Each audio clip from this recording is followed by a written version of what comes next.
ঈদুল আজহাকে সামনে রেখে আজ থেকে শুরু হয়েছে ঈদ যাত্রা। কমলাপুর রেল স্টেশনে আছেন আমাদের সহকর্মী তৌফিক হাসান তুহাদ।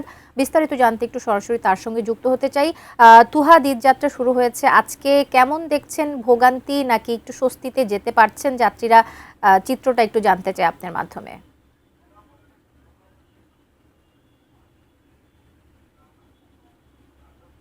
সহকর্মী তুহাদ আছেন কমলাপুর রেল স্টেশনে, আমরা একটু তার সঙ্গে যুক্ত হতে চাই। আজকে ঈদ যাত্রার আয়োজনটা শুরু হয়েছে রেল স্টেশনে, কি খবর সেখানে একটু জানতে চাই। সামনে রেখে পরিবারের সাথে ঈদের আনন্দ ভাগাভাগি করতে আজ থেকে শুরু হয়েছে তাদের যে গ্রামে পৌঁছানো, যে ঈদকে সামনে রেখে যে ঈদের ভাগাভাগি আনন্দকে ভাগ করতে আজ থেকে শুরু হয়েছে রাজধানী ছাড়া।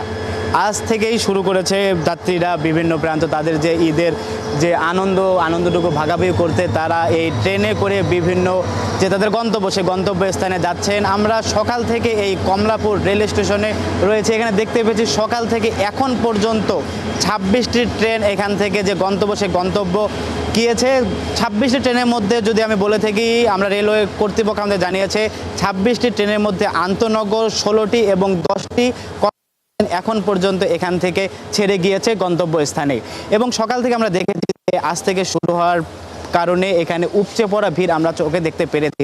এবং এখানে রেলমন্ত্রী সকাল 9টা 30 মিনিটে আসার কথা ছিল, তিনি ব্যস্ততার কারণে এই কমলাপুর রেল স্টেশনে আসতে পারেনি। তার পরিবর্তে এখানে রেলওয়ে সচিব তিনি এসেছিলেন।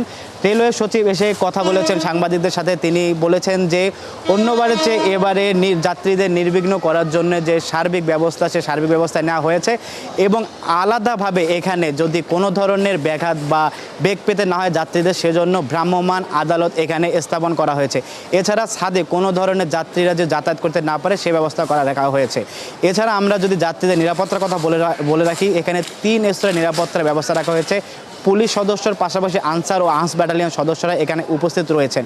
এবং আমরা এখন পর্যন্ত দেখতে পেরেছি যে যাত্রীদের সাথে কথা বলেছে, যাত্রীরা বলেছে যে অনলাইন শতভাগ টিকিট হওয়ার কারণে তারা স্বস্তি প্রকাশ করেছেন।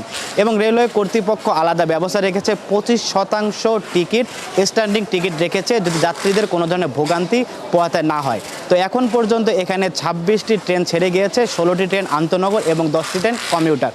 তো এই ছিল কবিতা কমলাপুর রেল স্টেশনে আজ থেকে যাত্রীদের যে ঘরে ফেরা ঈদকে আনন্দকে ভাগাভাগি করতে, সে আনন্দ ভাগাভাগি করার কমলাপুর রেল স্টেশন থেকে সর্বশেষ।